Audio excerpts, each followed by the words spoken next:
Hordoftoonni amantaa kiristaanaa Naayijeeriyaa keessatti ajjeefamuu hin dhiisan taananii dhukkee namirra kaasnaa jedhee kadhaadate Donald Trump hidhattoota IS irratti haleellaa qilleensaa raawwannee jedha. Haleellaa kaabileet Naayijeeriyaa raawwatame kanaanii shororkeessitoonni IS hedduun ajjeefamuu himan. Jiraatonni naannichaa caccab misaayila qabatanii fiigan viidiyoon in argisiisa. Haleellaa guyyaa ayyaana Kirismaasii geggeeffamu kana Trump miidiyaa hawaasarraa maxxanse. Waaqni waraana keenyaa haa eebbisu. Shororkeessitoota du'an dabalatee hundi keessanii fi ayyaan gaarii ajjechaan kiristaanaa hin dhaabbatu taanan namoonni ajjeefamuuf deemuu hedduu jechuun barreesse. Yoo mootummaa Naayijeeriyaa dhaabuu dadhabammoo Ameerikaanii deeggarsa dhaabduu fi hidhattoota IS axaa'uu fi Naayijeeriyaa keessatti waraana akka bantuu akeekachiise. Ministeerri waraanaa tarkaanfii fudhachuu fi akka qophaan ajaju kan himu Trump yoo haleellee akkuma shororkeessitoonni kiristaan keenya jaallatamoo ta'an haleelan saffis gara jabinnaa fi haal mi'aa ta'anii raawwannaa jedha. Ministeeritis US Pete Hegseth deeggarsiisaanii fi mootummaa Naayijeeriyaa galateeffatee ajjechaan kiristaanaa Naayijeeriyaa fi bakka kamiittuu dhaabbachuu qabaa jedha. Lammiileen Naayijeeriyaa yaada isaanii ibsachaa jiru. Shororkeessa lola osoo jedhanii namoota nagaa galaafachuu danda'u. Waraana keessatti lubbuun namoota nagaa ba'uu danda'a. Duraan ta'ee beeka.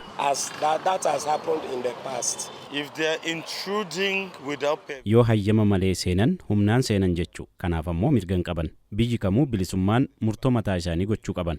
Kunin haleellaa jalqabaa kan Ameerikaanii Naayijeeriyaa keessatti raawwate. Eegii Trump onkololeessaa fi sadaas dabree lammiilee Naayijeeriyaa kiristaan ta'anirratti doorsisaa fi duguuga sanyiitti raawwatamaa jira jedhee biyyoota Afrikaa kanirratti aariin itti dubbateen duuba. Naayijeeriyaa keessatti kiristaanota hedduu ajjeesaa jiru. Biyyoota biraa keessatti illee ajjeefamaa jiru. Kutaan addunyaa kiristaanonni haala kanaan keessatti ajjeefaman kunneen baay'ee hamoodha. Kiristaanota adda baasuun hedduminaan ajjeesaa jiru.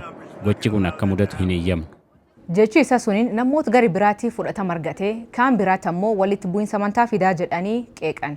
Mootummaa Naayijeeriyaa fi xiinxaltoonni walaabtaan jeequmsi biyyattii gama amantiitti butamuu hin qabu jedhu. Kun ammoo ajandaa Ameerikaa fi Awurooppaa keessatti leelliftoonni sirndurii bardheeraaf irratti hojjechaa turan. Garuu Trump akka addunyaatti kiristaanii ari'atamaa jiran jechuun jidabree Washington Naayijeeriyaa keessatti tarkaanfii waraanaa fudhachuu fi qophii ta'uu cimsee dubbate. Jiraattotaa fi xiinxaltoonni rakkoon nageenyaa Naayijeeriyaa keessatti nam hundi miidhaa jedhu.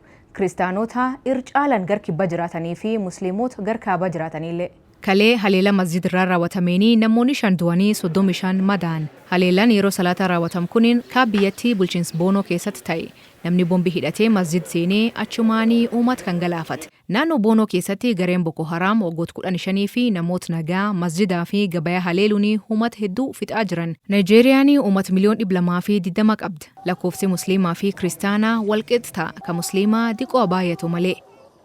Naannoo kaabaa bakka bardheeraa hidhattoonni kun jeequmsa kaasan keessatti uummanni garmalee rakkoo qaba. Hiyyummaa, barnoota dhabuu fi beelii bakka kaan caala. Naannoon amma Ameerikaan irraa xiyyeeffachaa jirtulleen kanuma. Haleellaa raawwatame kanaanii garee rukutamee kam akka ta'e ibsu baatanillee xiinxaltoonni nageenyaa garee Lakuraawa jedhaman ta'uu hin ooluu jedhu. Gareen shororkeessitoota IS waliin hidhata qaban kunneen bardabrirra kaasee bulchiinsa Sokotoo keessatti jeequmsa uumaa jiru. Kaabileet Naayijeeriyaa keessatti naannolee hedduu to'atanii jiru. Yeroo garagaraatti Binijaatti taakanii yookiin qaxxaamuranii haleellaa raawwatu. Haleellaa Ameerikaan geggeessite kana mootummaa Naayijeeriyaattu heeyyamee jedhan.